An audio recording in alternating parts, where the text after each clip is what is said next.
समूचे देश में, जैसा वेणुगोपाल जी आपको बताएंगे, पूरे देश में विपक्ष की आवाज को मजबूत करने के लिए, नागरिकों के संवैधानिक अधिकारों को पुख्ता करने के लिए, केंद्र की बैठी हुई सरकार को जगाने के लिए जो जागरूकता करनी है, उसकी जिम्मेदारी का सबसे बड़ा अगर बोझ किसी के ऊपर है तो हमारे आपके ऊपर है, कांग्रेस पार्टी के ऊपर है। इसलिए आज आप लोग इतनी भीषण गर्मी में यहाँ पर उपस्थित हुए, इस बात को दिखलाता है कि केंद्र की सरकार को हम चैन से बैठे नहीं देंगे। संविधान पर जो प्रहार हो रहे हैं उसको समझना चाहिए। संविधान की रक्षा की बात राहुल गांधी जी क्यों करते हैं?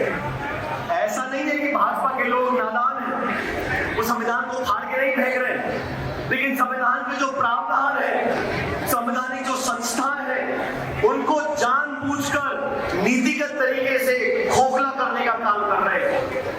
हमारे देश में 70-75 सालों से अलग अलग सरकारें आई, हर सरकार ने संविधान की संस्थाओं को पोषित करने का काम किया, चाहे सरकारें कांग्रेस की हो, गैर कांग्रेस की हो, लेकिन पिछले 11 सालों में संस्थाओं को खोखला करने का काम किया। निर्वाचन आयोग जिसको निष्पक्ष होना चाहिए और निष्पक्ष दिखना चाहिए, महाराष्ट्र में चुनाव हुए, जितने मतदाता नहीं है उससे ज्यादा वोट वहां पड़ गए। मुख्य निर्वाचन आयोग का चयन कैसे होता था? 3 लोग चयन करते थे, प्रधानमंत्री, नेता प्रतिपक्ष और चीफ जस्टिस ऑफ इंडिया। संशोधन लेकर आ गए, चीफ जस्टिस को हटा दिया, अब प्रधानमंत्री, मंत्री और नेता प्रतिपक्ष, 3 लोग में से 2 का बहुमत होगा, जिस बच्चे को आप निर्वाचन आयोग का अधिकारी बना सकते हो, अध्यक्ष बना सकते हो।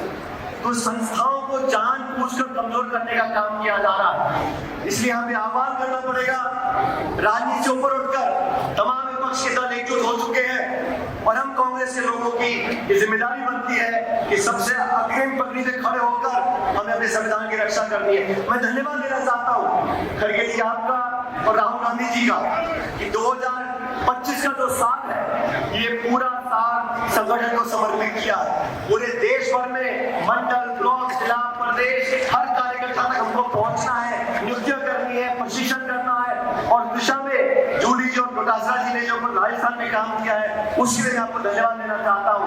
आज पूरे प्रदेश में कांग्रेस पार्टी जाबाज की तरह लड़ने को तैयार है।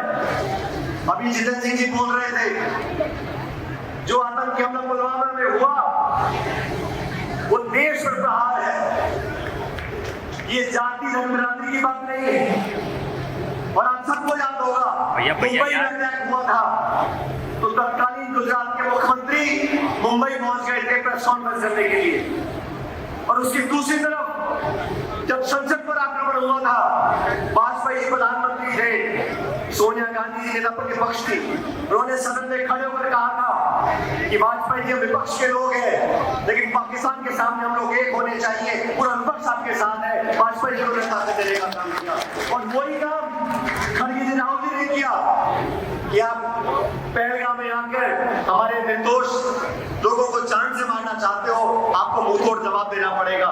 सारे संसाधन इकट्ठे कर लो, पाकिस्तान को मुंहतोड़ जवाब दो, पूरी कांग्रेस पार्टी और पूरा विपक्ष के साथ, भारत सरकार के साथ। लेकिन जवाबदेही तय करनी पड़ेगी, ये चूक क्यों हो रही है, किसकी निगरानी में हो रही है, कौन जिम्मेदार है, इन सबके जवाब को मिलने चाहिए। इस नाजुक मौके पर पूरा देश आज एकजुटता से खड़ा है, लेकिन जो आतंकवादी चाहते हैं, जो पाकिस्तान चाहता है कि धर्म मजहब के नाम पर इस देश को बांटा जाए, उसे में सावधान रहना पड़ेगा। और ये जिम्मेदारी भाजपा नहीं निभाएगी, ये जिम्मेदारी कांग्रेस को निभानी पड़ेगी, आप लोगों को निभानी पड़ेगी।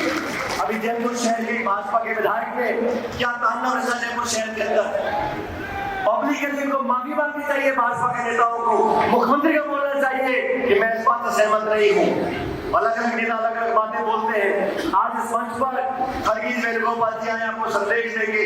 मैं तो ये कहना चाहता हूँ कि कांग्रेस का कार्यकर्ता एकजुटता से अगर संघर्ष करेगा तो 3.5 साल के बाद यहाँ पर कांग्रेस की सरकार बनेगी और हम लोग करेंगे। आप सब यहाँ पर आए, मुझे बोलने का मौका दिया और एक बार पुनः खड़गे जी आपका, वेणुगोपाल जी मैं पुनः स्वागत करते हुए अपनी बात को समाप्त करता हूँ। बहुत बहुत शुक्रिया। राम राम सर।